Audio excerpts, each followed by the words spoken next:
This is Luke Grand, Practical Farmers of Iowa staff member, welcoming you to the first spring Farminar series we've ever done. Thanks for joining us this late into the year.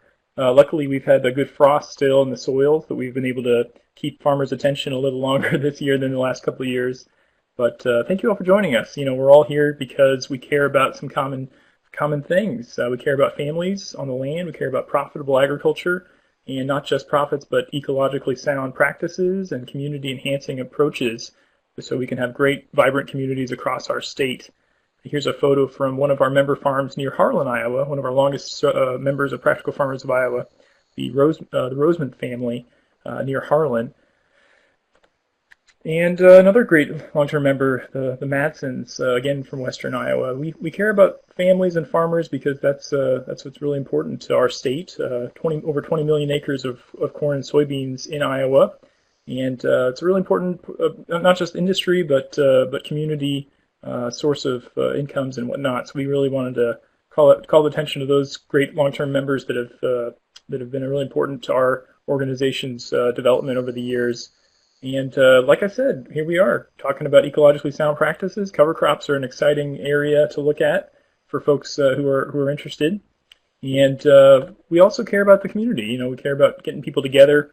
At over 100 events each year, Practical Farmers of Iowa helps folks get together to chat about different issues and learn from each other.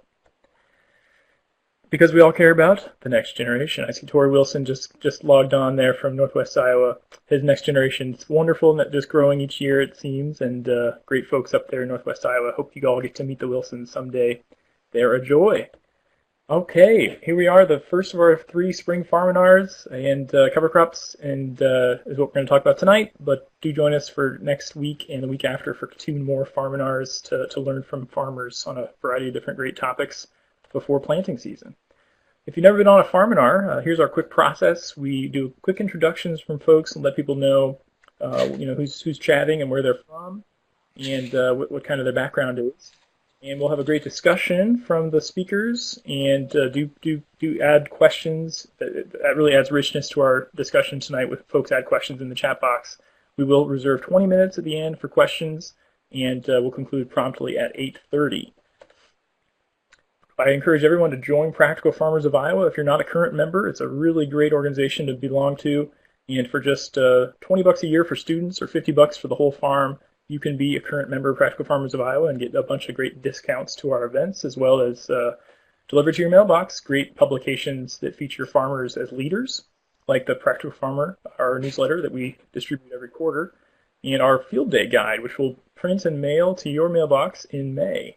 You can keep up with us on Facebook if you like to follow social media. We do too, and we'd love to include you in all the different opportunities that await you being a member of Practical Farmers of Iowa.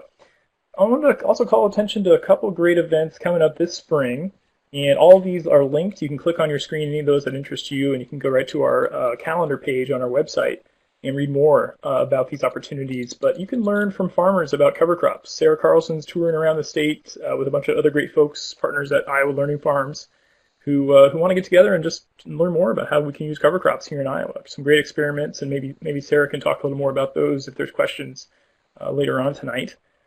That's all I had, so we'll send it over to Sara Carlson. And Sarah, do you want me to go to full screen mode at this point, or hold on a little longer? Well, I want to share my PowerPoint. So I don't know if you go to full screen. You tell me. Can everybody see that? Yes. Yeah. Okay. Well, welcome. Thanks, Luke. This is Sarah Carlson. I'm the Research and Policy Director for Practical Farmers of Iowa. And here up on the screen is the title of our session tonight, Cover Crop Decision-Making Tools, and a picture of a lush spring cover crop from 2012 taken at a field day. And I'm glad Luke brought up the field day schedule. If you go on our calendar on the Practical Farmers website, last Friday we were at a field day in western Iowa, and 186 farmers attended that field day to learn about cover crops. And today I was at a field day in northeast Iowa, and 97 farmers attended that field day. And those are 2 of the 9 that will be hosting up until April 4th during these next 3 weeks. So there's a lot of interest for cover crops. And what we wanted to go over today was introductions of myself, and then Keith, I'll turn it over to him for a little bit, and then David to introduce themselves. But what we see is that farmers need better decision-making tools for adding cover crops to their farms since there is such demand for it. And it seems like in Iowa we are moving beyond winter rye as our only cover crop of choice. So we thought we should try to pull together two great tools that are out there and talk about them tonight. One, the Cover Crop Selector Tool, so we'll go over that tonight, and then the SmartMix calculator that Keith has developed. And then David will be our live guinea pig who's been using these tools to make decisions on his farm, and he'll demonstrate that. And then hopefully the last 20 minutes we could do optional live scenarios where folks from the crowd, you offer how you'd want to use cover crops on your farm, and we can use the tools to demonstrate that. So I wanted to just show this map of where our presenters are at tonight. So A is Keith, and I'll turn it over to Keith in a second, and he's there in south of Highway 80 in central South Nebraska. And then I'm B in Ames, and then David is C in Jefferson. So you can kind of see just where speakers are from tonight. And then just really quick, we all should know this, but I always like to reinforce it.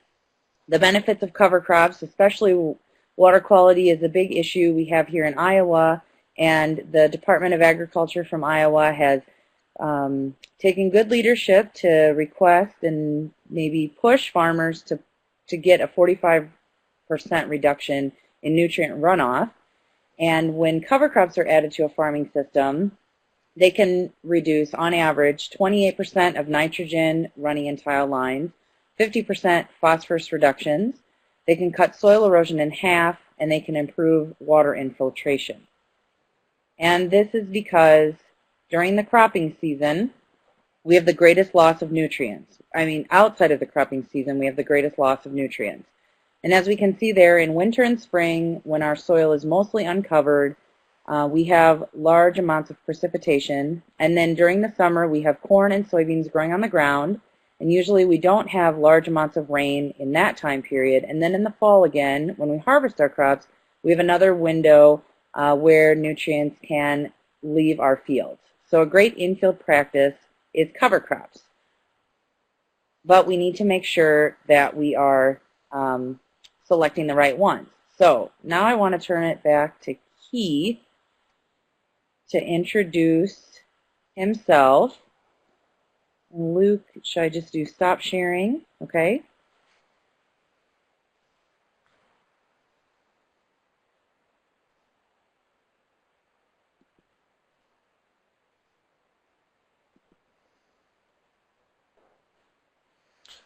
Okay, can you see my screen now? Yes. Yeah, I think just do project the whole PowerPoint. Down in the right-hand corner there, there's a button you can push.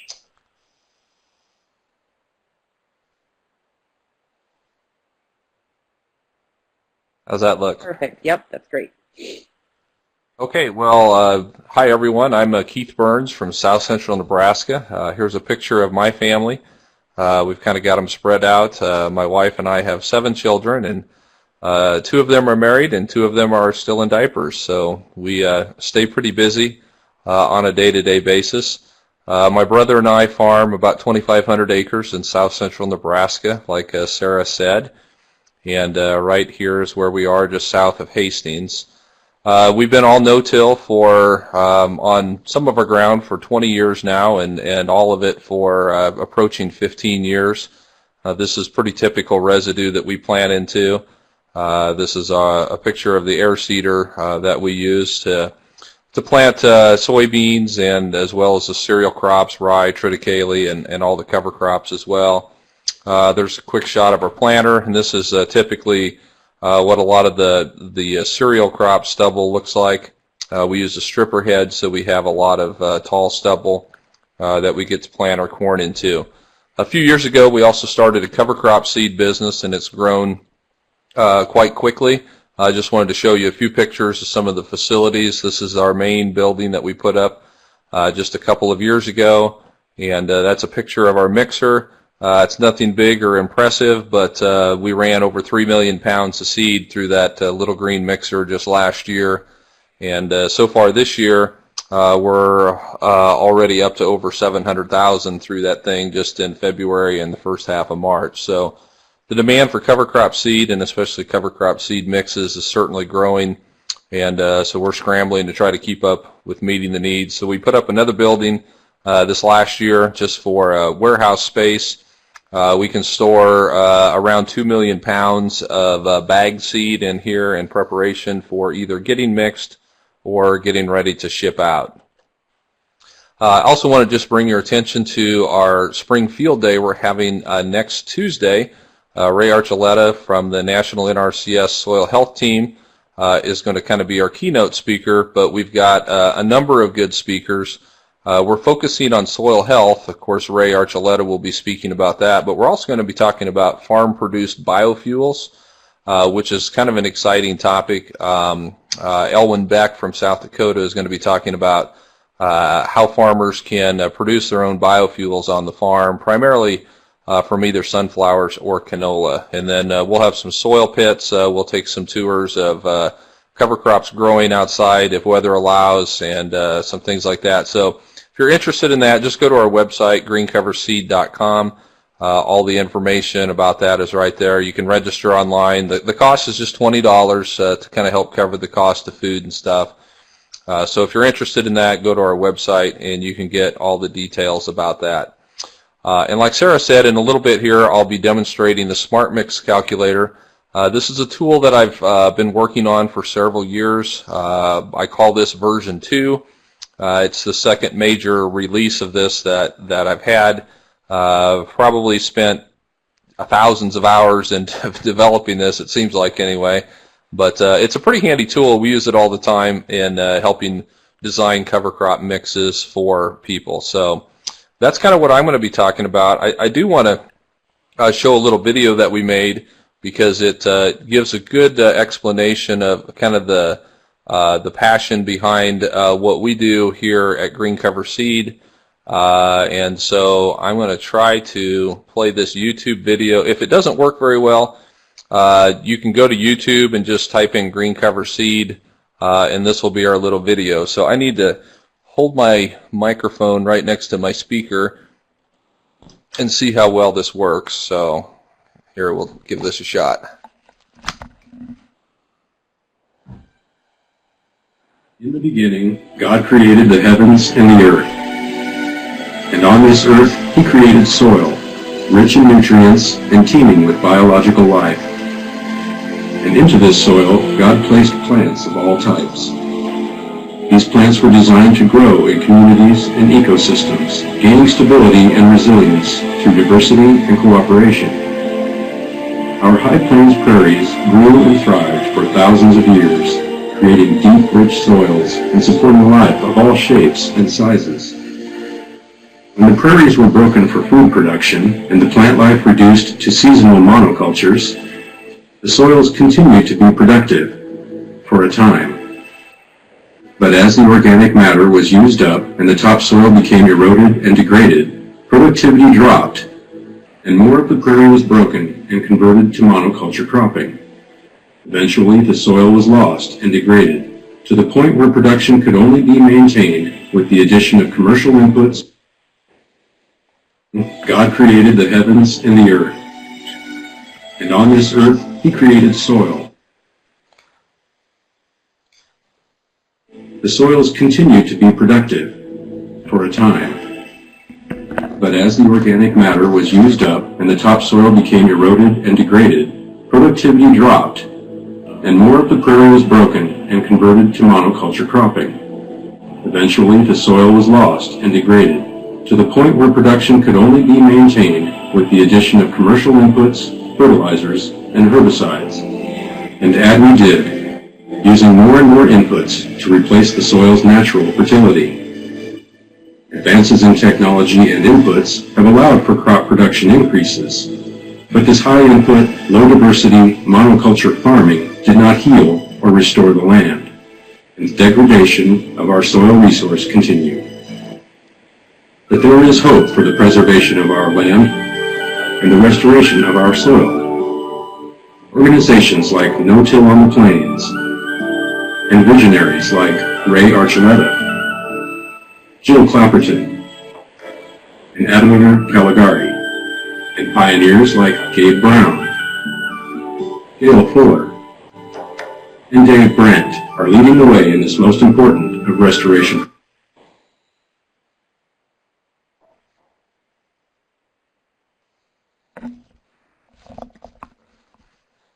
Sorry, I'm not sure what's going on with YouTube there.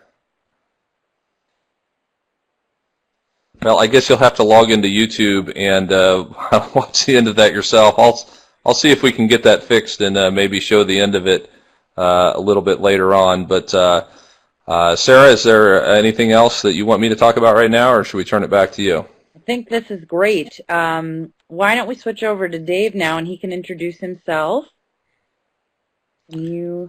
Yes, perfect. All right, I am sharing, I believe. And just while that's loading, Keith, if you want to write the YouTube screen or the email, the website in the chat box, folks could then look for it there too. Sure. Great. All right, can you see my my name on the screen? Am I sharing? Yes, it looks great. All right, good. Well, sounds like I'm the weak link in this presentation. Keith really has an impressive operation, and I stumbled on him through a friend here a year or so ago, and have really been impressed by the things that he does, and hearing that he has 7 kids and he's running millions of pounds of seed through his facility. It makes me wonder how many hours he has in a day. He must have more than I do, but in any case, my name's David Ausberger. I'm from Jefferson, Iowa. I was playing with PowerPoint last night and put this together, and so there's a picture of me, and obviously I'm not using quite enough oxygen with my torch, but gives you an idea of who to look out for. But I and my family have been conservation farmers for quite a while. We're 100% no-till, and actually we're more along the lines of never-till. The only time that we do tillage is to cover up a tile line or something like that, and then we'll disc down that line. But other than that, really the only iron that touches our soil is the disc openers on the planter, and then a disc opener on a side dress. My dad started no-tilling in 1980, and that lead field has not been touched by any iron since then. I am a CSP Tier 3 participant. I was one of the first to sign up in the nation. Pretty proud of that. I was a member of what they're calling a Certified Conservation Farmer pilot program, and I was one of the first 21 farmers in the nation to complete that program. And it's intended to identify conservation farmers to potential landlords, to landowners, if they are looking for somebody to care for the land in a conservation manner. It's through a group called Iowa Conservation Connect and Agrin, which is a company from Carroll, Iowa, that kind of spearheaded the effort and did the education component of it. We did 40 hours of training, and we will do ongoing CEUs to maintain our title as Certified Conservation Farmer. I was also one of the first winners of the Iowa Farm Environmental Leader Award this year. It was given by Iowa Governor Branstad and a coalition of other environmentally conscious groups, including the Iowa Soybean Association. I was sponsored by Monsanto, and it was kind of a feather in our cap. And I got another award. I was awarded the ISA 2012 Environmental Stewardship Award winner. The great thing about that was I got to send my wife and my oldest son to accept the award for me because I was skiing in Colorado at the time. So that was a good deal for me. I am also a member of the Soybean Association Farm and Food Ambassador Team, and that's just basically spreading the good word to the civilian population about what is going on here on the land, that modern farmers are taking care of the environment and trying to do things the best that we can. I had the chance to host a family this fall and take them on a combine ride, and we're actually meeting up this Saturday at the Machine Shed Restaurant to get together again. The photo you see now is of our wind farm, a Hardin Hilltop Wind, and that was a shot that I took a couple years ago on the front side of a thunderstorm back when we used to have thunderstorms. Hardin Hilltop was the first locally owned, locally developed wind farm in Iowa.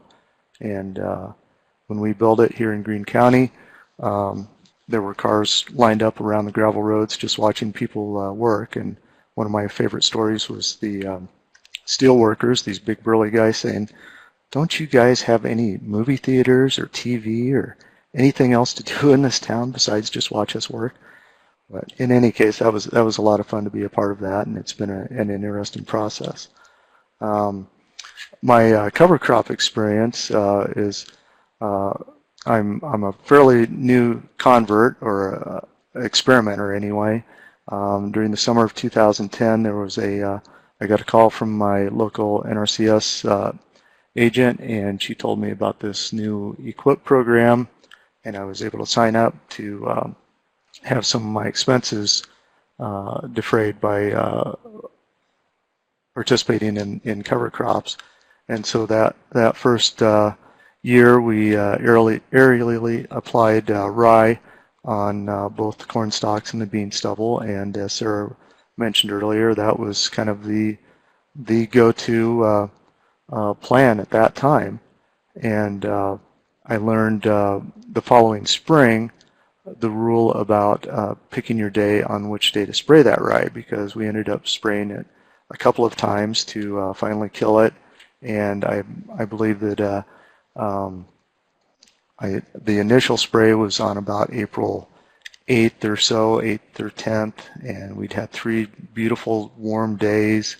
And that night, it was a nice clear night, and it got cold, and that the rye did not metabolize the glyphosate that we sprayed on it, and it didn't die, but it didn't grow, and it just really was part of the learning process. The next year we put the rye on the corn stalks, and we put hairy vetch on the bean stubble, thinking that we could get some nitrogen bump from the hairy vetch. The lesson that we learned that year was that hairy vetch needs moisture to germinate. The rye did very well. It seems to, if you get it close to the ground, it seems to germinate pretty well. But the hairy vetch, it was the start of our drought of 2012 at that point, and I had a pretty sparse population of hairy vetch.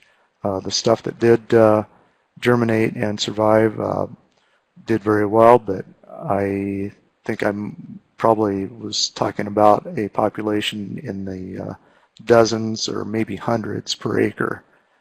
So it's not quite the stand I was looking for. This last fall, we again put the rye on the corn stalks, and we used Keith Berns' green cover seed late summer nitrogen mix, is what he called it, on our bean stubble. And I went in and given the rules of EQIP and what they recognized as cover crops and what fit into my program, I kind of augmented Keith's regular mix using his calculator and modified it and made it my own. And this year I'm looking at doing some things differently.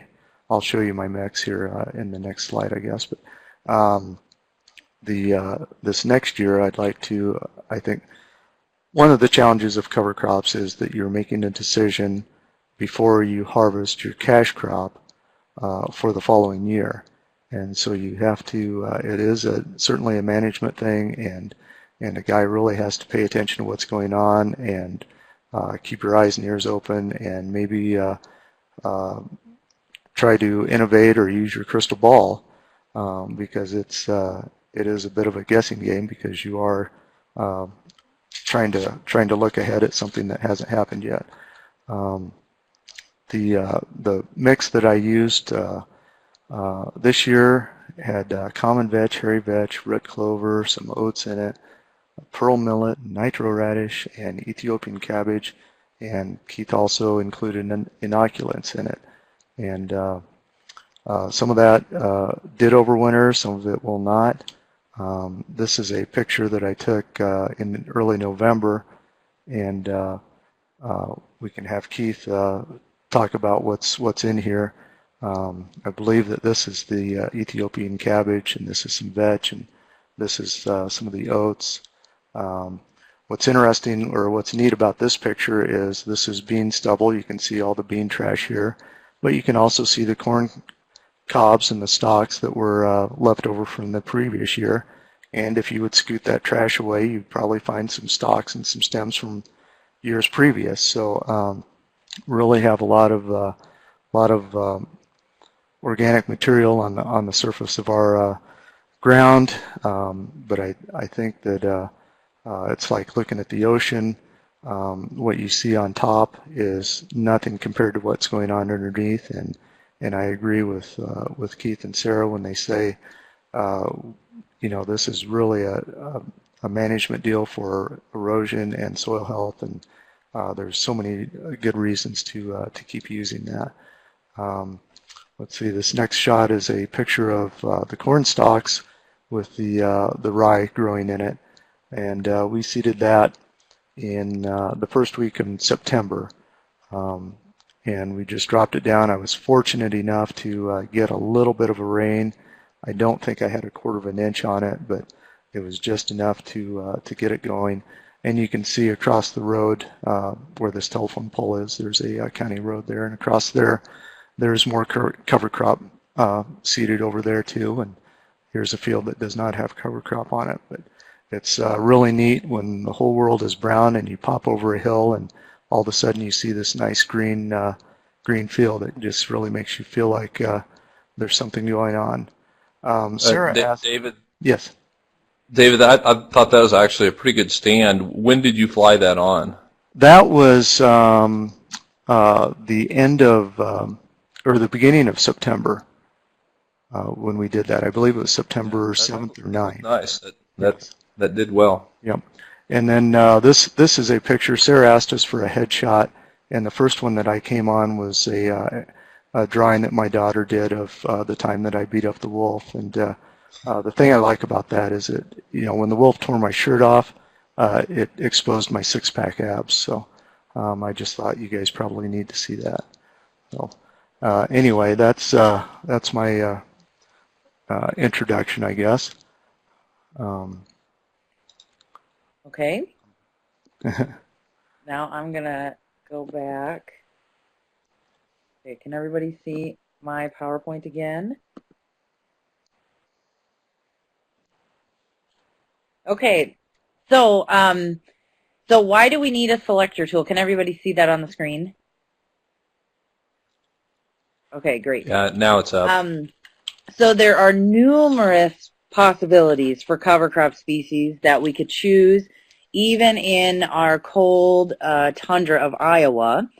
And to make a decision about what to choose, you probably want to play around with some of these tools first before you go out and spend money on something that might not perform.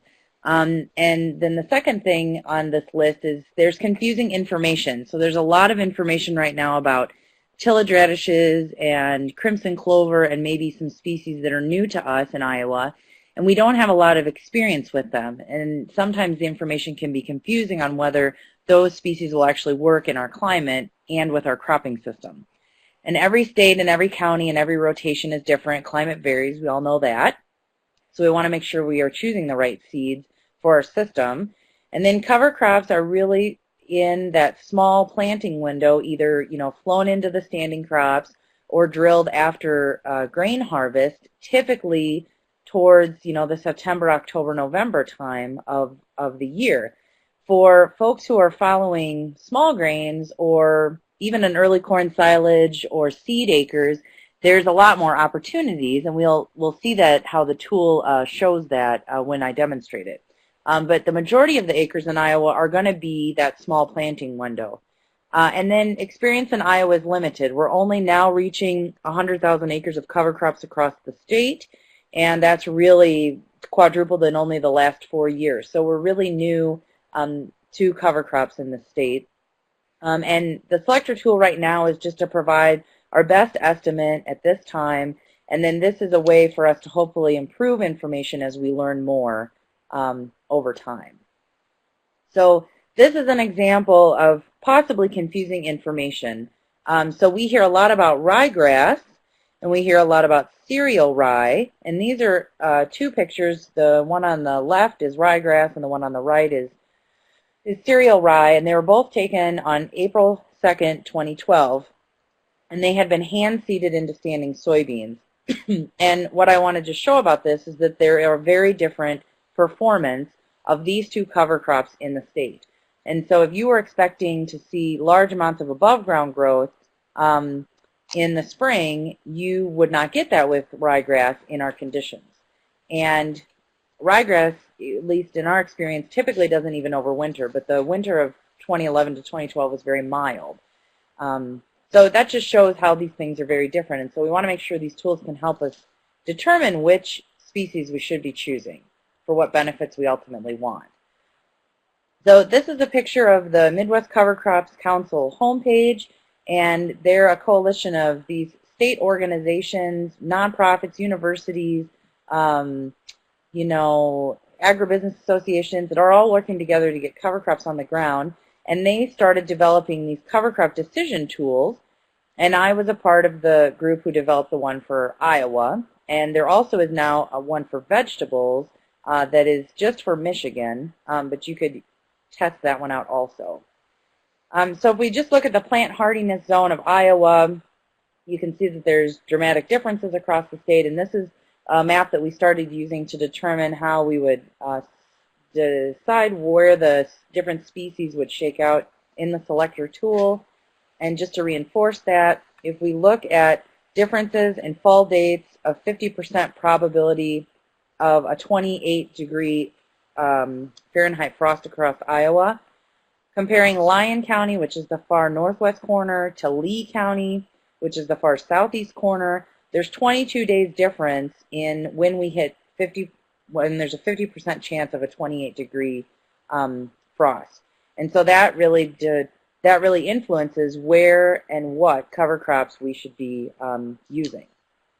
So to adapt the tool to each county, we used the average 28-degree frost dates, and then we used information from the Managing Cover Crops Profitably book and other farmer information that Practical Farmers of Iowa members have shared. And then this group of experts were assembled, and I was part of the group in Iowa, and many other states have done this. And you can look on that Midwest Cover Crops Council page for their info. And then we looked at what other previous states had done. So what does Nebraska say for annual ryegrass or crimson clover? What does Illinois say? How does that shake out with what we are seeing in Iowa? And sometimes we had to make our best guesses, but then we are always looking to add new information as it becomes available. So this is the Managing Cover Crops Profitably book. It's free online, or it's, I think, $20 through SARE, and it's a wealth of information about cover crops. And so we took from this also to hone in the information on the tool. And then we started with, these cover crop species. So these are pretty, some are out of the ordinary for folks in Iowa, and some are common. So like winter triticale, winter wheat, winter rye, those are the cover crops of choice right now. But there's other ones out there, maybe field pea or cow pea, red clover, crimson clover. And then there's these other possibilities also that I think we had large debates on whether to include them. So this is just a picture of a study that some members of Practical Farmers did this past fall, just to show how different these cover crop species look after being overseeded into soybeans or into corn residue. I guess that's into corn. And what their growth was, you know, in early November. So we want to make sure that the cover crop selector tool is showing, okay, hairy vetch looks decent. Crimson clover is a little bit less growth than maybe I had assumed it would. Lentil looks really good. And then winter pea, maybe that wouldn't shake out in the selector tool as something that I should be maybe choosing for my farm. These are then different attributes, and we look towards published research as much as possible to give these different attributes to cover crops. So which ones are a legume end source, which ones are nitrogen scavengers, soil builders, erosion fighters, which are best interseeded with cash crops or have grain harvest value. And then here's the definitions of those. I'm not going to leave this up, but you can see that on the website. And so now I want to just go through the tool.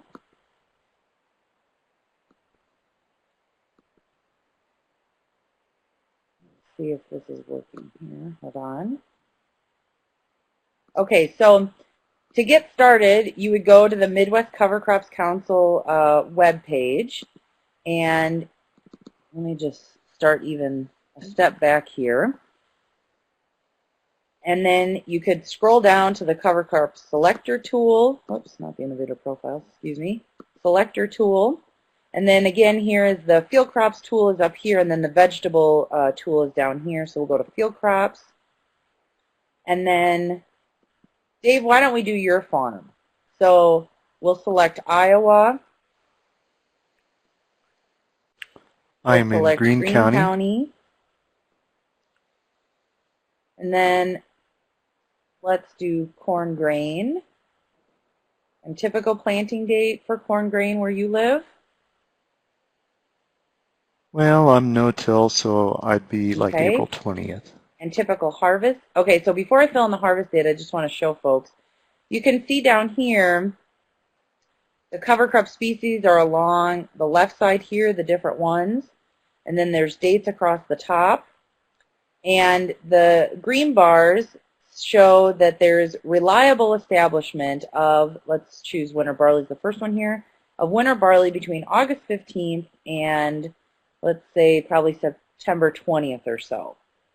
And then if we were to plant winter barley, you know, sometime around August 1st, we might have a greater risk of it getting frozen, of it freezing off.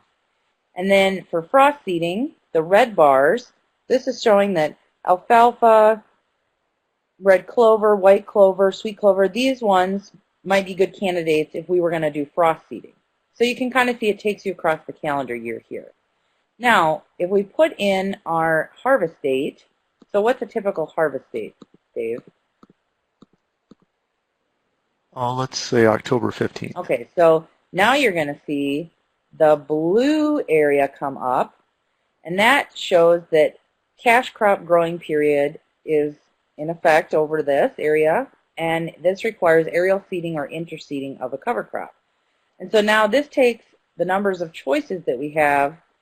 If we're going to plant corn grain around April 15th and we're going to harvest it around October 15th, our choices are limited now on how successful they will be. And so we really felt that winter rye, based on research that farmers have done in Iowa, and winter triticale and winter wheat are really the only choices unless we're for drilling after harvest. But if we're going to go with interseeding or aerial seeding, we probably will still have success based on the green under the blue. So the green under the blue means that we can overseed it. Okay, now let's say we had, we can select our drainage class, moderately well drained, maybe? Yep. No flooding. I think that's let's say probably no a good flooding. choice. Now, what would be the Hopefully. number one attribute that you'd want to be looking for in a cover crop? Well, there's a bunch of them there, obviously, but I like the nitrogen Okay. source. And then maybe number two. Probably erosion Okay, fighter. so let me just show nitrogen source really quick before I put in number two. So if we look at this, we can see all the non-legumes and all the brassicas were turned off when we chose nitrogen source because they don't fix nitrogen. And legumes and mixes were still there because some of the mixes have legumes in them, excuse me. And then this number right here, this says whether, this basically shows the performance. So 4 is the top, and so this is saying that if planted at this time, this is how these legumes would compare. Okay, now what's the next one we'd want to try? Let's do an Okay. erosion fighter. So now we added this extra layer, erosion fighter. And we've got nitrogen source and erosion fighter. And now the purple, now some of these also left, like cowpea and soybeans. Those don't exist anymore probably because they don't overwinter was our decision on that, which we'd given it a 1 if we felt it wouldn't be a good erosion fighter.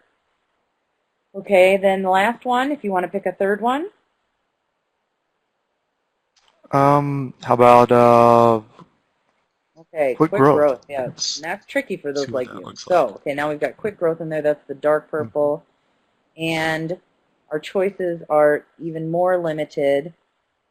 And so we have the non-dormant alfalfa, crimson clover, red clover, winter pea, and sweet clover. Now, our only choices, though, for really planting these is either flown on, interseeded, something before we plant corn, which that's an option, or maybe frost seeding, which sweet clover and red clover and the alfalfas, we said that those could be frost seeded. So that's an example of how to get set up on the tool, and then it shows the attribute ratings are here. And then if we want to choose one of the choices that are still available below here, and maybe print ourselves out a sheet to read, let's say we want to go with the hairy vetch. Let's do hairy vetch winter rye cover crop as our option. We submit, and then, is that, Luke, can we see that okay, or should I zoom in?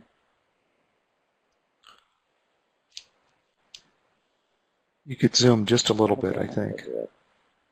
Okay, so then this There you info go. sheet there shows the location information that we'd put in, and then our cover crop selection information, nitrogen source, erosion fighter, quick growth, and then planting information for these two. Termination information, performance and roles. So like nitrogen scavenger, very good because of the winter rye cover crop.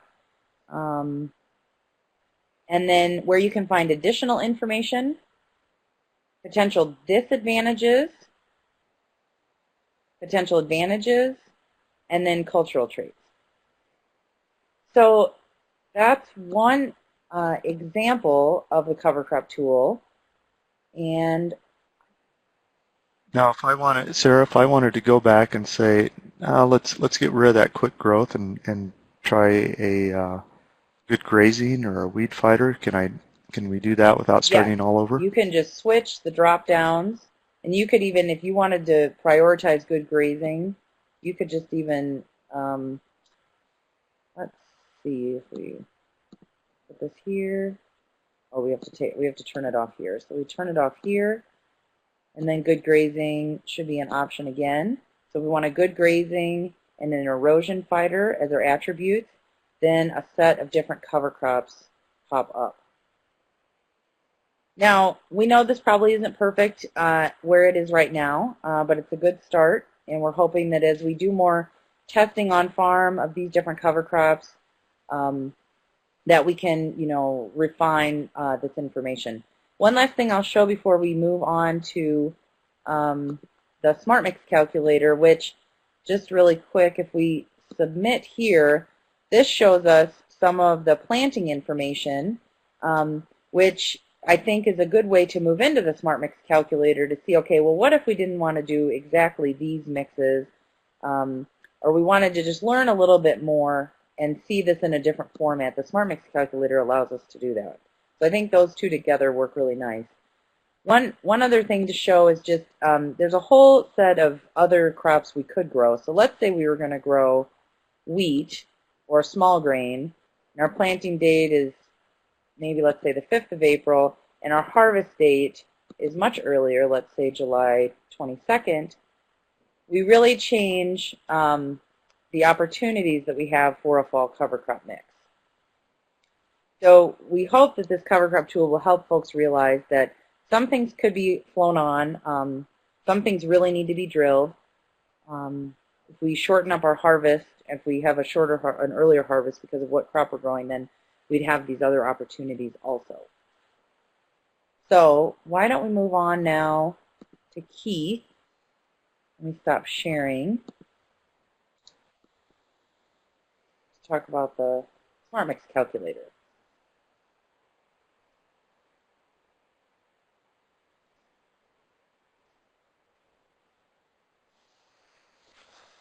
Okay, I am going to be demonstrating this right off of our website. So everything that you see, you can. It's all free to use at home for anyone that wants to use it. So this is our website, greencoverseed.com. Here's the information about the soil health workshop that I talked about. We do try to feature some cover crop customers. This is probably the biggest radish I've ever seen. It was just ridiculously huge. So we had to show that on there to kind of brag about how big some of the radishes can get. But what we're going to be looking at is the SmartMix calculator. So I'm going to click on that right here. And what this is, it's a tool that we put together. I built it basically because I needed a tool to be able to put mixes together for our customers. And it worked so well, and we kind of added a number of different features. So we went ahead and put it on the website so our customers could design their own mixes. Because the theory that we've taken as a company is that the smartest mix that you can design for your field is one that you design yourself, and it's not one that we already have mixed up and setting on the shelf, or there's really no one size fits all. When it comes to cover crop mixes, and there's so many different possible combinations. Just ourselves, we carry over 50 different cover crop species, and we mix those in just literally thousands of different combinations for people. So our theory on how we want to set our company up is to let each customer choose the mix that they want, and then we mix it up for them. So as you can imagine, it's very labor intensive to do that, and this tool has really helped us kind of keep ourselves organized. On this sheet, before we go into it here, I do have just some suggestions and some ranges of different things, because I do have people going, well, that sounds good, I want to try that, but I really don't know where to start. So I've got, right now, I've got 6 different kind of starting points, if you will. 3 for spring planting and 3 for summer planting, and it just gives people some suggestions of different things they can plug in that we have seen work quite well in these time periods. And we'll probably add more of these different suggestion scenarios as we go through the year. But so people can kind of take these numbers and plug them into the calculator. So I'm going to click here because we want to create our own mix, and let me clear this out here. Basically, when the SmartMix calculator starts up, there's 4 questions you have to answer, and these questions, your answers to these questions will, to some extent, will determine some of the information that's down here. And it's number 1 is where are you located, what rainfall zone are you in, what maturity stage, and how will this crop be seeded. So I guess since David is our guinea pig, We will go with his area here. So he is north of I-80. Yep. And what's your rainfall, David? 26. 26. And the maturity stage that the cover crop will achieve, that is going to some extent determine particularly carbon-nitrogen ratio. But we're going to say it's going to get to the late vegetative stage. And is it going to be drilled, or are you going to broadcast it? Let's broadcast it. We'll broadcast it. Okay. So those questions are going to affect a lot of the other numbers that you see down here. So the way that you do this now is you come in here. I've got it divided into 4 general kind of broad groups for grouping the species together. We have legumes, grasses, brassicas, and other broadleaves. So do you want to go ahead and build the mix that you would put in after your corn, or a summer mix? What do you want to build? Probably let's do one after the beans going into corn. Okay. So what do you want to put in there? Well, hairy vetch is always a good one. Let's see, where is that under? Okay, so yeah, that'd be a legume. So so when I click that drop-down arrow, this shows you all the different legumes that we sell, and there's quite a number of them. So we'll select hairy vetch, and when I select that, it automatically populates all these boxes here. The CSB tells us it's a cool season broadleaf plant. The suggested full seeding rate would be 25 pounds. So if David was going to plant only hairy vetch and he was really wanting to try to maximize nitrogen fixation, he'd want to plant 25 pounds of that. And then it says telling me that hairy vetch has approximately 12,000 seeds per pound, and then it's got the cost per pound. The thing that's very unique about this particular tool is it's giving you prices in real time. So as you build your mix, it's going to tell you exactly what this mix is going to cost. And you know, there's not a lot of places you can go online that's you're going to get all that kind of cost information. So you can use this to get a really good estimate of what your mix is going to cost. And I know I've had people tell me that they use this and then they go buy seed from another company, and I'm totally okay with that. It's there for people to use. And what I tell them is, you know, I'm going to be more expensive on some seeds than maybe their local supplier. I'm going to be cheaper on some things, but in a fairly diverse mix, we're probably going to be fairly close. So we got some hairy vetch, and how many pounds of hairy vetch do you want to use, David? Well, since I'm going to do a mix, let's. Would you suggest maybe 10 pounds? Sounds like a good place to start. So we'll do 10 pounds of hairy vetch. And what else do you want to put into there? How about some common vetch? Okay, we'll do some common vetch. And you can see common vetch. It's cheaper. It has, but the seeds are bigger. It's got 8,000 seeds instead of 12,000 seeds per pound. The seeding rate is a little higher because of that seed size issue. So how many pounds of common vetch should we slip in there? Let's do 7. Okay. Now let me back that out of there. Notice these numbers up here. As we change these, as we change what we have in our mix, it's going to change these numbers up here. So right now, with a mix of just hairy vetch, he's got a score of 10 for frost tolerance and a 10 for overwintering ability, and that's in his region. And those two are going to be determined largely by what you choose for your location here. And since hairy vetch is the best overwintering legume, if it's planted in its proper window, he's going to have the highest score possible for overwintering. But when we put 7 in for common vetch is a spring annual, and it's probably not going to overwinter for him. So that drops his overwintering score to 7.4, but it is quite frost tolerant, so that stayed at 10. And by frost tolerant, what we mean there is it can tolerate those first frosts, and typically will tolerate, you know, temperatures down to 20 degrees or so and not be hurt. And so these other numbers are going to change as we go, and I'm not sure This is supposed to say nitrogen fixation. I don't know why that's not showing up. That's something I need to go back and check.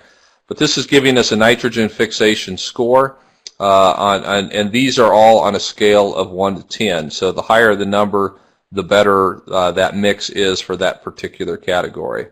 So what else should we add to this mix? How about some crimson clover? Okay, so we'll go pick some crimson clover. Another cool season broadleaf. Full rate, 19 pounds. So what are you thinking here? I'm going to just throw out 5. 5 pounds of that. Okay. So we're bringing our nitrogen fixation score up. We've taken our winter score down because north of I-80 crimson clover is not going to be real winter hardy. If you were in the lower zones, you know, I-70, I-40, that winter score would stay up there because it is quite winter hardy in those areas. Anything else you want to add in there? No, let's see. Should we throw some grasses in?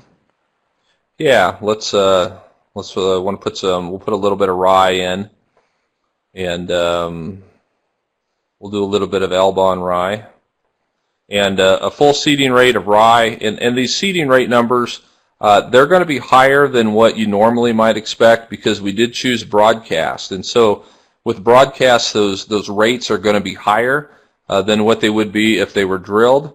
So if, just for an example, if I move this back to being drilled, it's going to drop all of our seeding rates here by about 25%.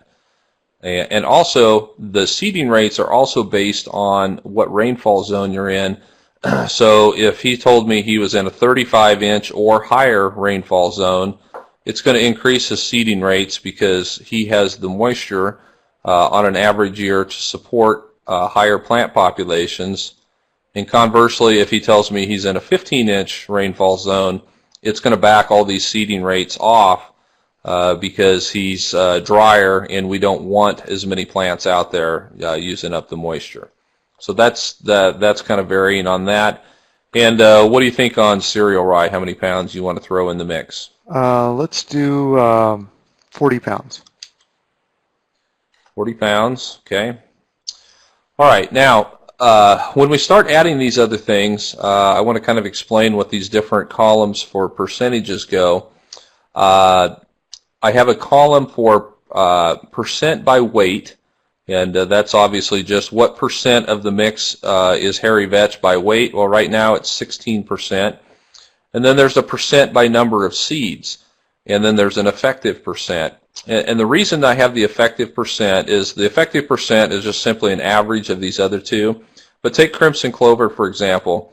It's only 8% of this mix by weight, and it's 41% of the mix by number of seeds. Well, when I try to determine how much influence is crimson clover going to have on the overall mix for all of these numbers up here, I didn't think it was fair to rate it by percent by weight because that's underrating crimson clover. But by number of seeds, it's probably overrating it. So that's how I came up with this effective percent. We think the influence that crimson clover has on this overall mix is going to be 24% based on the numbers here. And the percent of full rate here is based on the full rates that are chosen here, and based on the pounds that David has chosen, he's at 127% of a full rate. And typically what we'll see on mixes is we'll see most of the mixes that go out the door in the 125 to 150% of a full rate, full seeding rate.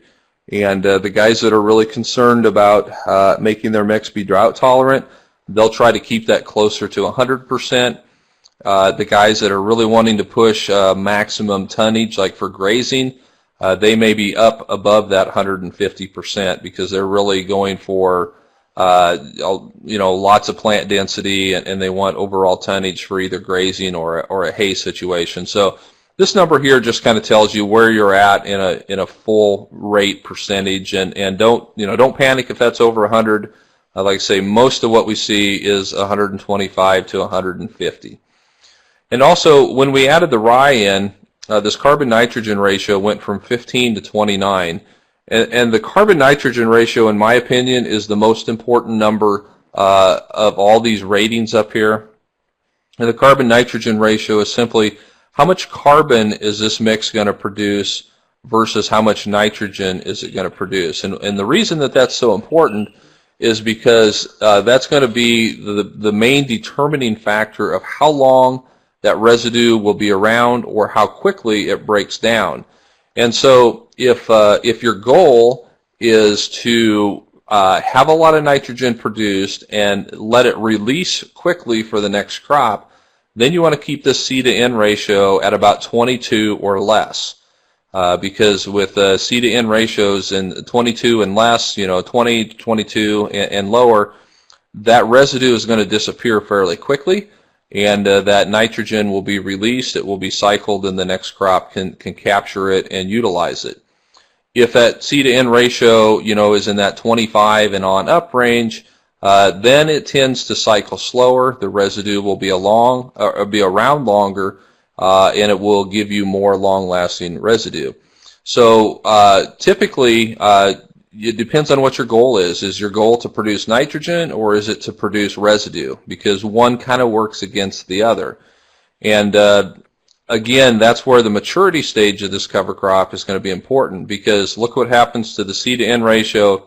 If he was to terminate this at a very young stage, mid-vegetative stage, the rye has not grown long enough to produce any lignin, so there's not going to be a lot of carbon in it. It's going to have a C to N ratio of about 14.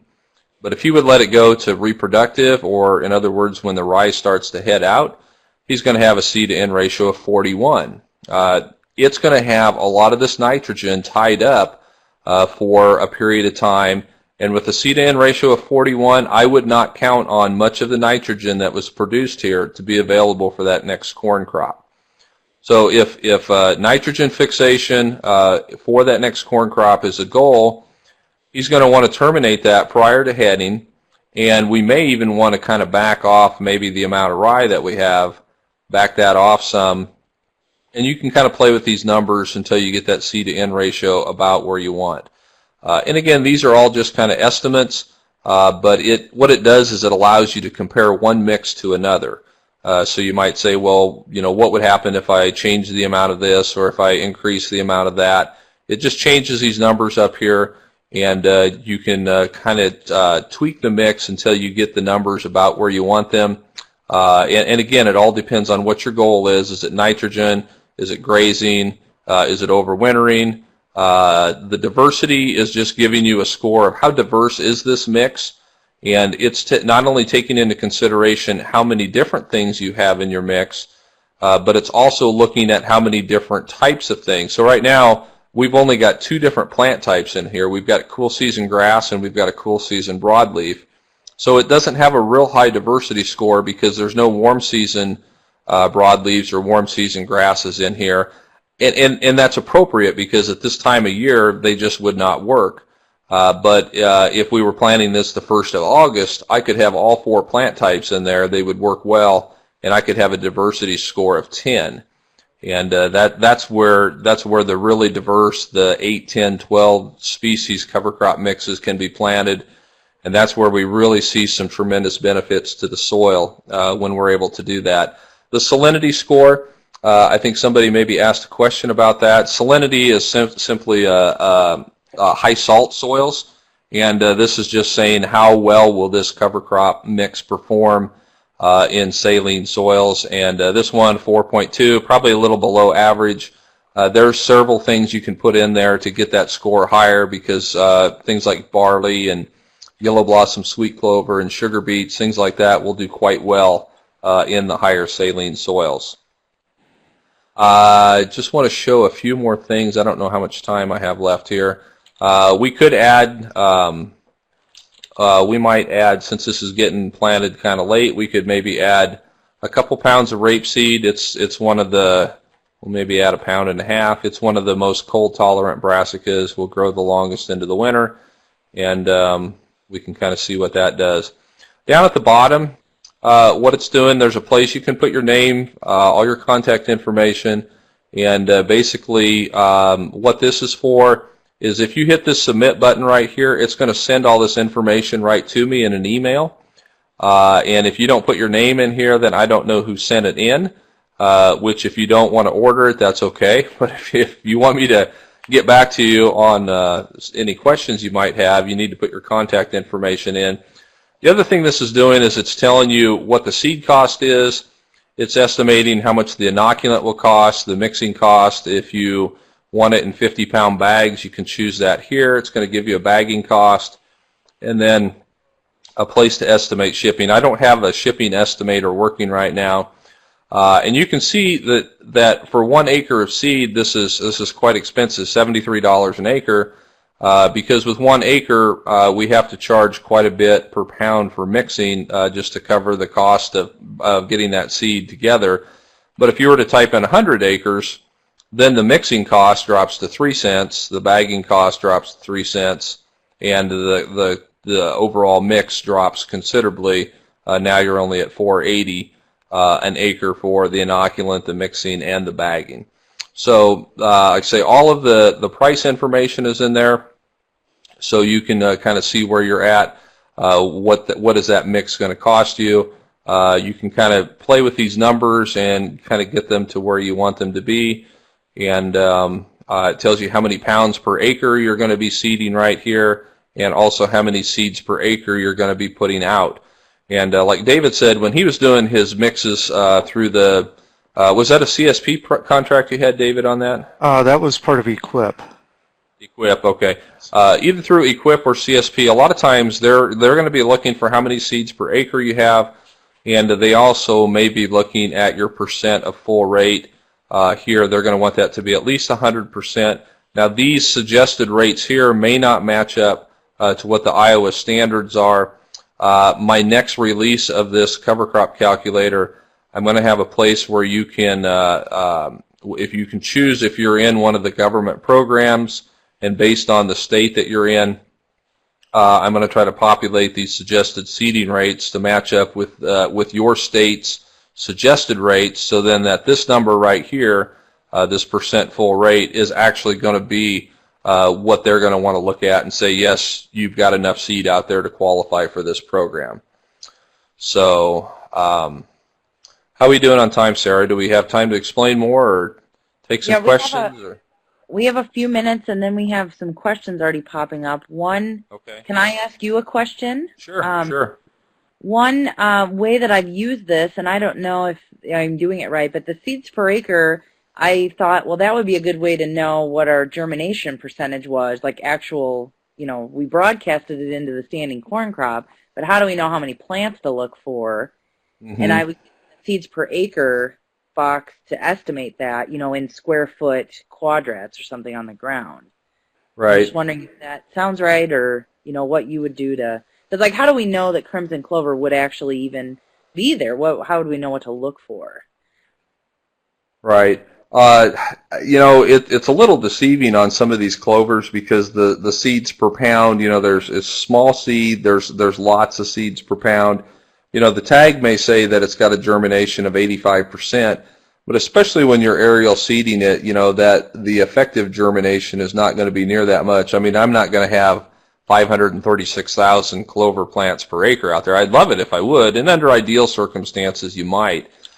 But certainly you could take these numbers, divide them by 43,560, and know how many plants per square foot you should have if every single one of them came up and the seed was all 100% germination.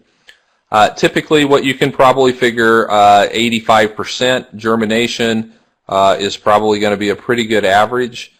And then if you're surface broadcasting it, I would probably decrease that by another 25%. So of these, you know, if you're aerial seeding, you know, you might be getting 60 to 70% of these you could be out there looking for. And again, it depends on the conditions. If you get a really nice rain after you flew that on, it's going to be much higher. If it was a dry period, or maybe you caught just a little skiff of a rain and then didn't get much after that, it's going to be much lower. The broadcast seeding method is highly dependent upon weather conditions, where drilling it, is typically going to have much better germination and emergence percentages on that. Okay, thanks. So do you want to explain one more thing and then we'll jump to questions, or should we just jump right into questions? I guess the other broadleafs area down here would have some things that you could put in as well. It's got flax, sunflower, safflower, buckwheat, and so on. I think what I'll maybe do is I'm going to just put together, like right now we're doing a lot of mixes that are going down to Texas. These Texan guys are going to be planting warm season mixes here much quicker than what we are. So I'm just going to share a very diverse mix. This would be something that we would put in for guys that are looking for some grazing, and we've got a number of people that are putting in different grazing mixes simply because the pastures are so short and hay is so expensive. And so this is an example of something that could be planted as soon as all chances of frost have passed. And this is a mix that we kind of like for that situation. So all warm season things. So we may go maybe 5 pounds of cowpeas, and we'll do 7 pounds of soybean, and 5 pounds of the BMR sorghum sedan, and yeah, we'll go 4 pounds.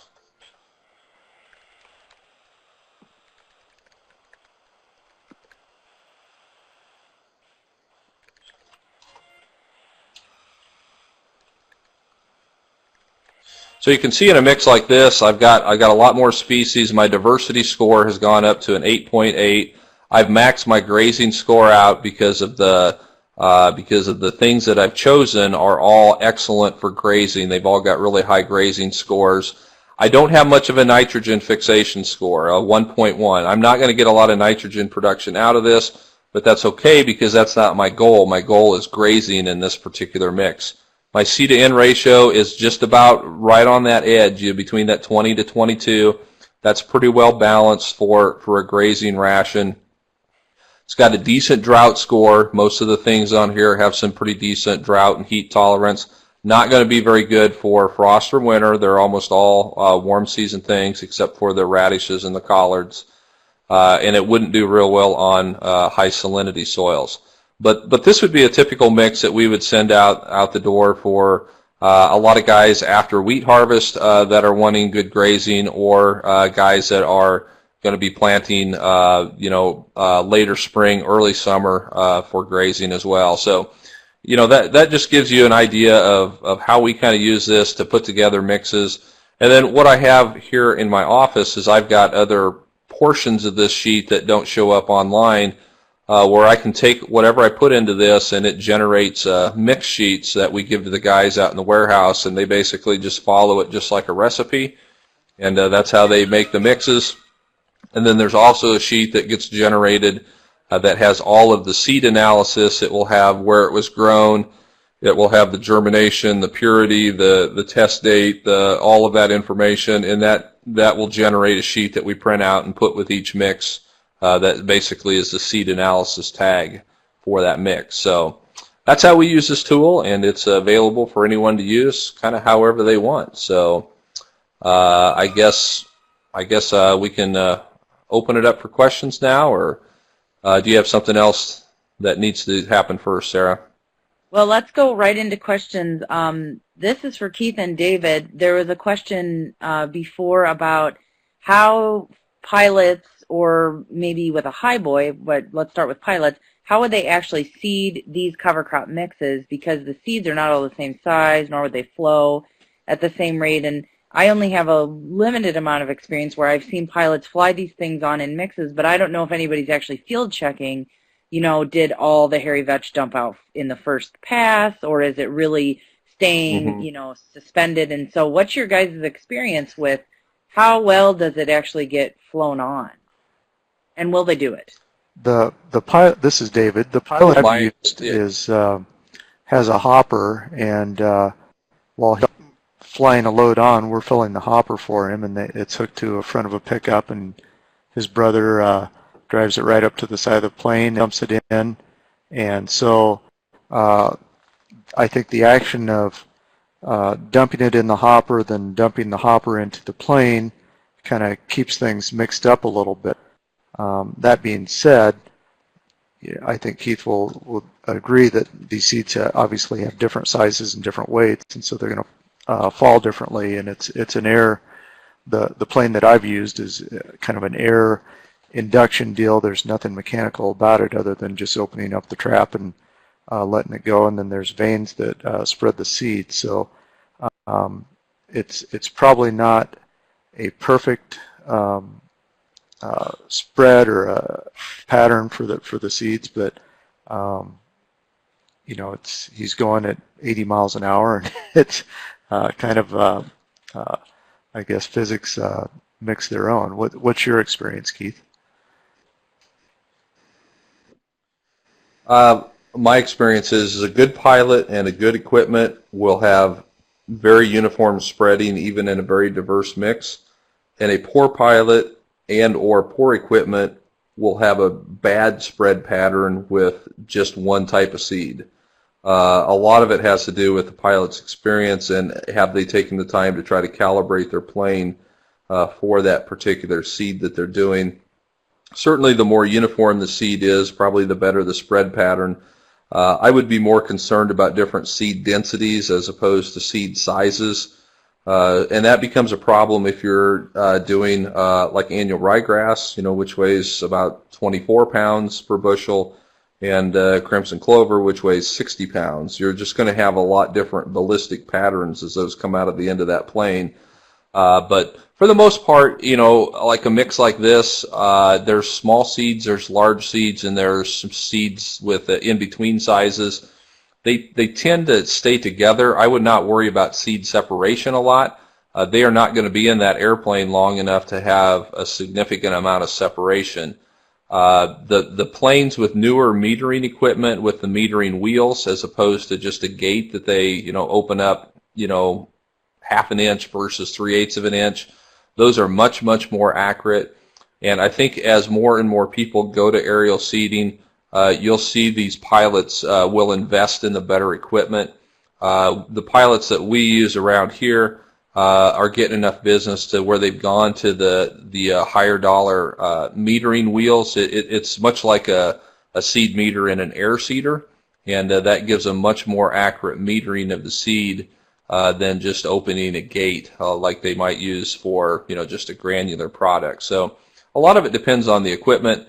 And then also the pilot's experience. If they have not done your particular seed or seed mix, they may want to take a pass or two across some calibration pads or blankets that they can lay out and just kind of see what their pattern looks like. So it can be done well and it can be done poorly, just as in anything. It depends on the equipment and the personnel. Great.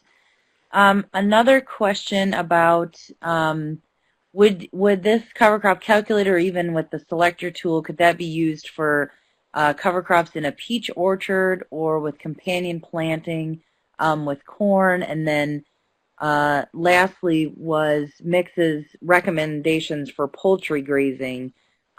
So maybe let's hit the orchard one first. Do you have folks asking for mixes for orchards, Keith? I do actually. I'm actually putting together some mixes right now for some vineyards. And what we're doing for them, we're using a lot of clover. We want things that are going to be fairly low growing. So we're going to do some Persian clover. Persian and Berseem clover are the two Mediterranean type clovers, and they're going to have the most heat tolerance.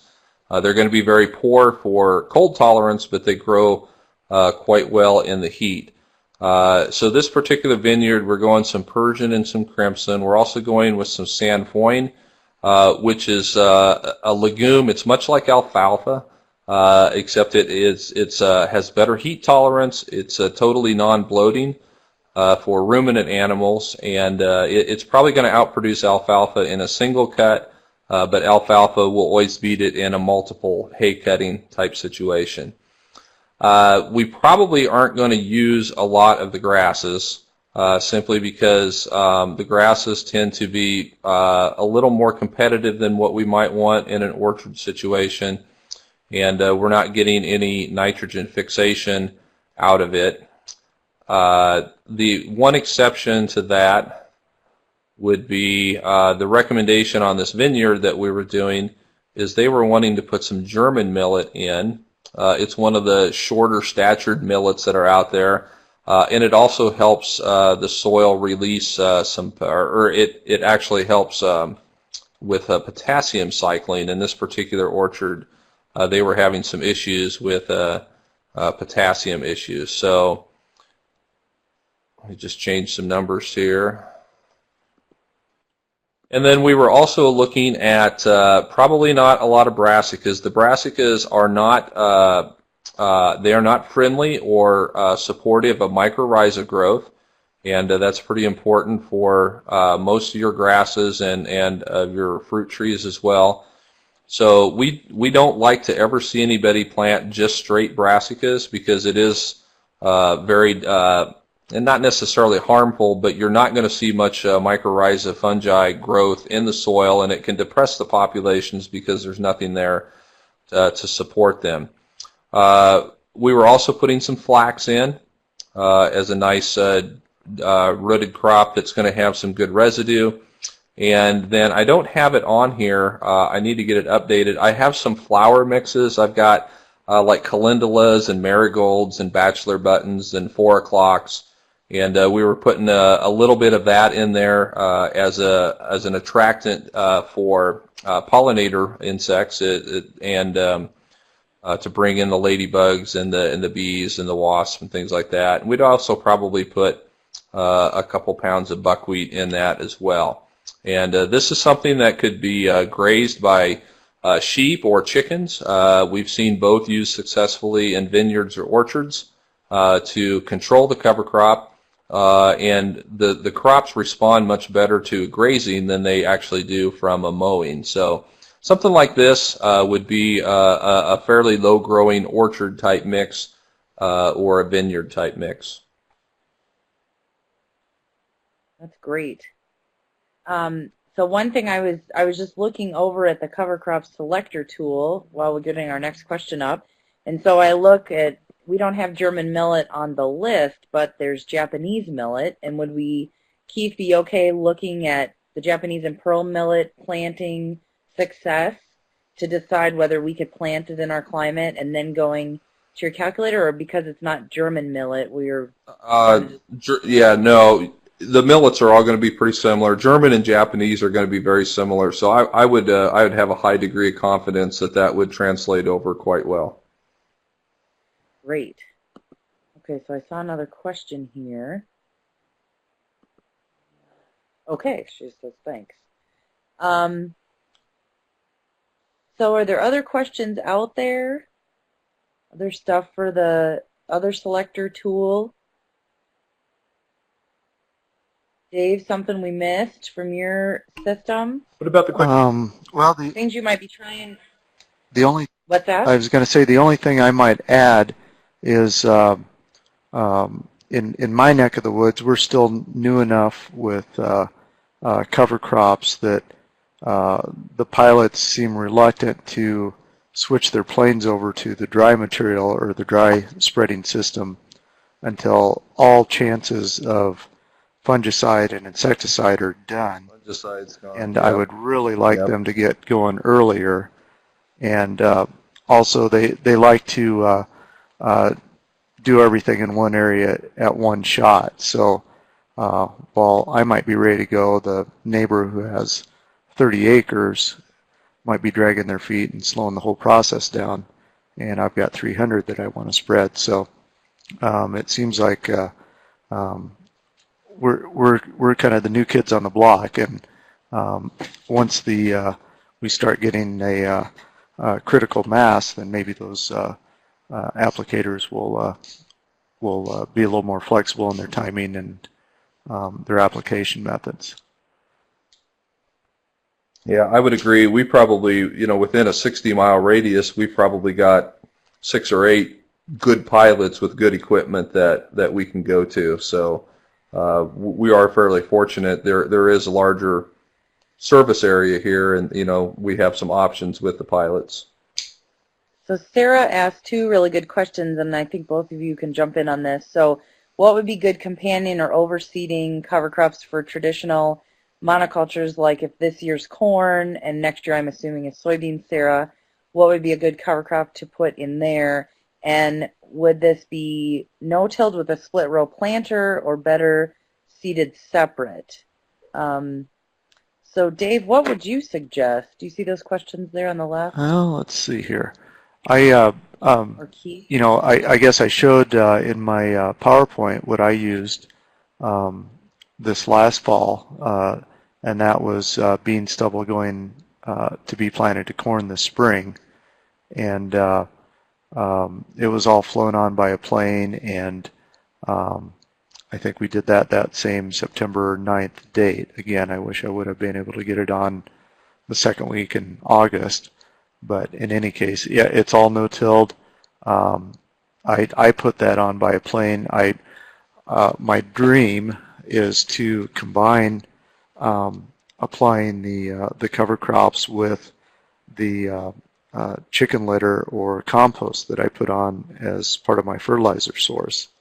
And if I could figure out a way to blend the cover crops with the compost and interseed it between the rows of beans and have all those nutrients right there with the cover crops and a good contact and some moisture, I think that could be a win-win situation. But I just have the small challenge of figuring out a way to get production-sized amounts of compost and cover crop seeded between a growing crop. So it's just that small little hurdle that I have to figure out. And of course, it's not just a small hurdle. It's would be a heck of a deal to figure that one out. But Keith, what do you think? Well, if you're talking about a true companion crop or intercropping, that's something we've been kind of fiddling around with, and a lot of people have. That's a really difficult one. There's basically two approaches that you can take. One approach would be to use primarily cool season crops like clovers and lentils would be good choices. Get them in prior to planting your corn, get them established for some weed control benefits, and allow them to establish themselves while it's cool, since they are cool season crops, and then you plant your corn into that. That's one approach that you can take. The other approach is to either plant at the same time that you plant your corn, or you come back and you plant after the corn has emerged.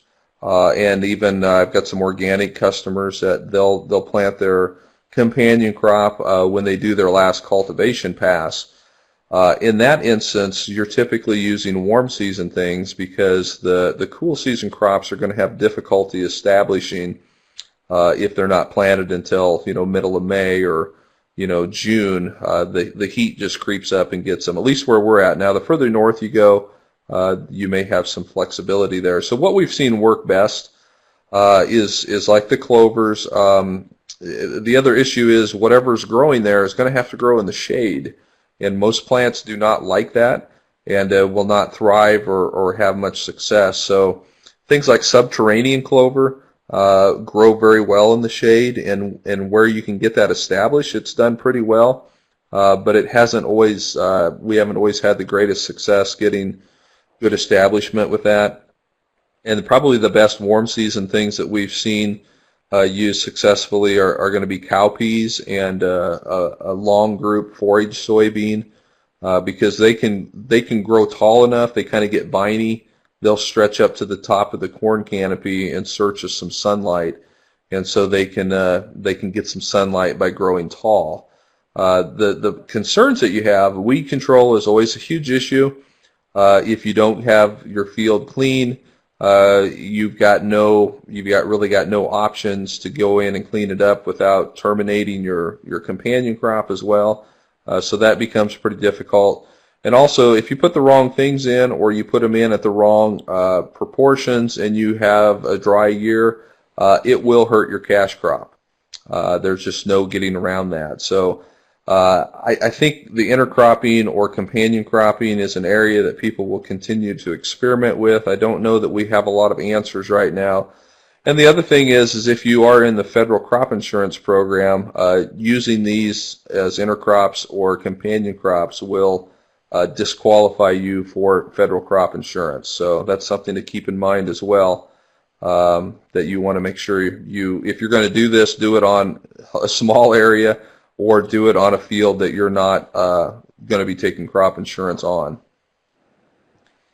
Great. Another question, besides excessive brassica or maybe a mistake with something that ends up invasive, are there common mistakes you see clients making with designing their mixes? Keith? Yeah, that's a good question. I don't know. Looking back, it's easy to say, well, yeah, we should have not put that in there, put in there. A lot of times we don't know that it was right or wrong until after the fact, simply because a lot of this is very, very sensitive to the weather. For example, when I'm putting a mix together and it's going to be planted in July or August, how hot July, August, and September are, we've seen huge differences in the amount of growth we get, like in the sorghum sedans and the sunflowers. And I've had years where those things have just completely overpowered the mix, and it has just taken over the whole mix, and it's kind of choked everything else out. And other years where we've had kind of a cool summer, those things are held back much more, and some of the cooler season things grow much better. So we've seen that change dramatically just based on the weather of the summer, and we've also seen it change quite a bit just by delaying the planting 2 weeks. So a lot of these things are pretty dependent upon the weather. So I would say that's probably poor timing is probably as much of a challenge as poor selection of the species that go into the mix.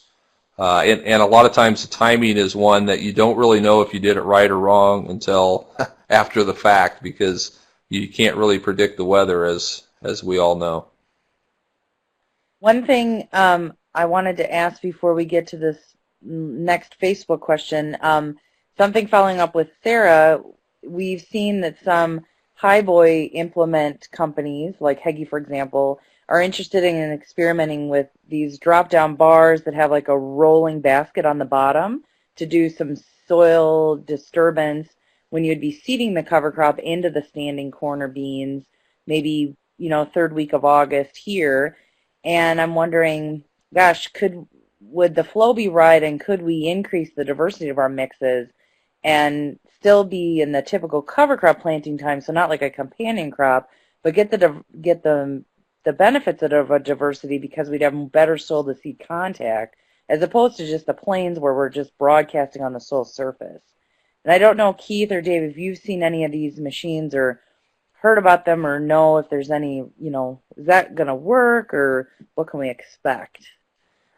For my money, I think that we need more people trying things, anything like that, to really, at least in my neck of the woods, perfect what we're doing here. I think that we're still looking at a fairly steep learning curve on using cover crops in northwest Iowa with our environment and climate. And anybody that can demo something like that, or give it a shot and get the word out, let your experience be known. That's going to be better for everyone. One thing that I will note is when you do aerially apply the rye, you can find pieces of rye that hit the ground hard enough that it actually penetrates the ground, and I think that's part of the reason why in that photo that I showed I had such a good stand. If there's any sort of softness or moisture to the ground, it'll some of that rye will kind of self-penetrate. Again, if you have a light seed, that's maybe not or that's maybe a rounded seed, maybe that's not going to happen so much. But yeah, I guess I would challenge everybody to go out and experiment. Yeah, I would agree. I think alternative seeding methods are needed. I think the highboy type things definitely have a place, and I think farmers as a whole are extremely creative, and we're going to see some really cool ways of putting seed on. I've got one customer who's experimenting with putting turnips on through his pivot. He's got a pivot with really large nozzles because they pump out hog lagoons with it. And so he's injecting turnip seed right into the water stream and letting the pivot distribute that, the turnip seed. He told me he doesn't have it perfected yet. So I'm not sure exactly what that means, but he didn't say that it was a complete disaster and they're going to continue to try it. I've heard of guys, trying to rig up things right on their combine to seed things out there. I think there's a lot of different ways. The one caution I would give people about broadcasting anything into a standing crop, regardless of how it's put on, and I totally agree that the highboy things, you're going to have a much higher percentage of the seeds get in a position to where they can germinate and grow. But if it's done too early, I think what you're going to see is you're going to see a lot of those things come up, and they're going to die off because of lack of sunshine. And so you have to be careful not to go too early, and the better your corn is, the more difficult it's going to be to get a good cover crop stand. If you have corn that is planted at lower populations or is not as healthy for some reason, maybe it got some late season hail, maybe it was dry and just didn't do well, and now you got some late season rain, that can work pretty well. But if you've got 200 plus bushel corn and you're planting at 34,000 population, there is not very much sunlight hitting the ground, and it's going to be very difficult, especially for these broadleaf crops, to stay alive in the shade. And so you don't want to go too early, or you'll see a lot of things will sprout and germinate and then die off for lack of sunshine. So again, the timing is very, very critical on these things, and you just have to be careful there. That's a great point. One last question we have, and I think we've kind of maybe already answered this, but this person's tuning in from South Africa, and they have winter crop production areas there, so their summer is our winter, and they have 380 millimeters of rainfall, which I think is 15 inches, and so they're just wondering about what mixes might work for winter crop production. I don't have any more information on that, though. I'm not sure if that's corn or sorghum or what that would be. Mm-hmm. Probably any of the mixes would work, right? I mean, that you suggested. It would have to fill out the calculator, probably. Yeah, I mean, in that limited of a rainfall area, certainly they're going to want to choose species that are going to be drought tolerant, like the sorghums and the millets and the cowpeas. And then I would back the seeding rate off, to where, like in the calculator here, you'd be close to that 100% and not, at that 125 to 150. That's going to make the most drought tolerant mix. I know there's people in South Africa that are experimenting with cover crops. It's just really difficult to give advice. I have troubles giving my neighbors advice. Well, one thing, they don't listen to me, but but it's difficult to give advice that far away. But I would definitely start looking at the most drought tolerant things that you can find and plant them at relatively low rates. And what I would do is take a field and just do experiments. Do 20-foot wide strips, 200 feet long or 100 feet long, and experiment with different species, both in monoculture and in mixes, and then at different seeding rates as well. I think what they'll find is what we're finding all across the country, is that the diverse mixes tend to do much better in very harsh, dry conditions than anything planted in monoculture will. There's something really cool going on with the synergistic effects of these diverse mixes that just is not happening in monocultures, or even things that maybe only have 2 or 3 different species.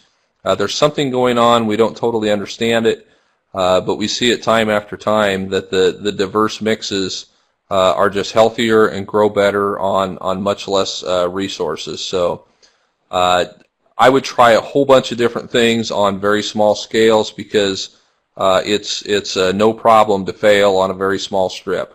And you can fail at many things and you'll learn a ton of things.